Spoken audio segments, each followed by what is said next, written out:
Hello കൂട്ടുകാരെ, ഇപ്പോൾ രാവിലെ ഇന്ന് കുഞ്ഞുങ്ങൾക്ക് സ്കൂളിൽ കൊടുത്തുവിടാൻ വേണ്ടി സോയാബീൻ റൈസ് ഉണ്ടാക്കാനായിട്ട് സോയാബീൻ ഞാൻ ചൂടുവെള്ളത്തിലിട്ട് വെച്ചിട്ടുണ്ട്.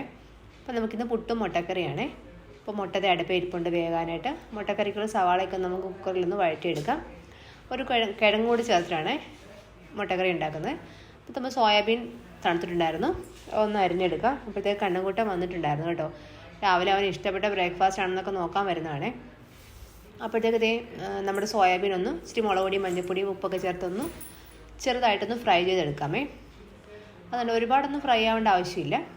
അപ്പോൾ നമ്മുടെ പുട്ടായിട്ടുണ്ടായിരുന്നു, മുട്ടക്കറിയായി. ഇപ്പം നമ്മുടെ സോയാബീൻ റൈസിനുള്ള സവാളയൊക്കെ ഒന്ന് വഴറ്റിയെടുക്കാൻ, സവാളയും ഇഞ്ചി വെളുത്തുള്ളിയും പൊടിയൊക്കെ ചേർത്ത് ഒരു തക്കാളിയും കൂടെ ചേർത്തൊന്ന് വഴറ്റിയിട്ട് നമ്മുടെ ഈ സോയാബീൻ ഉണ്ടല്ലോ അതങ്ങോട്ട് ചേർത്ത് കുറച്ച് വെള്ളം കൂടെ ചേർത്തൊന്ന് അടച്ച് വെച്ചിട്ട് അത് വറ്റി വരുമ്പോഴത്തേക്ക് നമ്മുടെ റൈസ് ചേർക്കാവേ. ബസ്മതി റൈസാണേ, അത് വെന്തിരിപ്പുണ്ടായിരുന്നു. അതങ്ങോട്ട് ചേർത്ത് എന്താ പറയുക, മല്ലിയില ഇല്ലായിരുന്നു, കറിവേപ്പിലയൊക്കെ ഇട്ടപ്പോഴത്തേക്ക് നമ്മുടെ റൈസ് റെഡി ആയിട്ടുണ്ട്. അപ്പോൾ പുട്ടും മുട്ടക്കറി ആയിട്ടുണ്ട്. അപ്പോൾ കുഞ്ഞുങ്ങൾക്ക് കൊടുത്തു വിടാൻ വേണ്ടി അതങ്ങോട്ട് പാത്രത്തിലാക്കുവാണേ. അവർക്കപ്പോൾ ഇങ്ങനത്തെയൊക്കെ ആകുമ്പോൾ ഇഷ്ടമാണ് കേട്ടോ കൊണ്ടുപോകാൻ. അപ്പോഴത്തേക്ക് അവർക്ക് ചെറിയൊരു സലാഡും ഉണ്ടാക്കിയിട്ടുണ്ട് അതിൻ്റെ കൂട്ടത്തിൽ. അപ്പോൾ അവർ ഹാപ്പിയായി. അപ്പോൾ ഉച്ചയ്ക്ക് ഞങ്ങൾക്ക് ഇന്ന് മീൻകറിയും സോയാബീനും ചീര അവിയലും മോരും ഒക്കെ ആയിരുന്നു.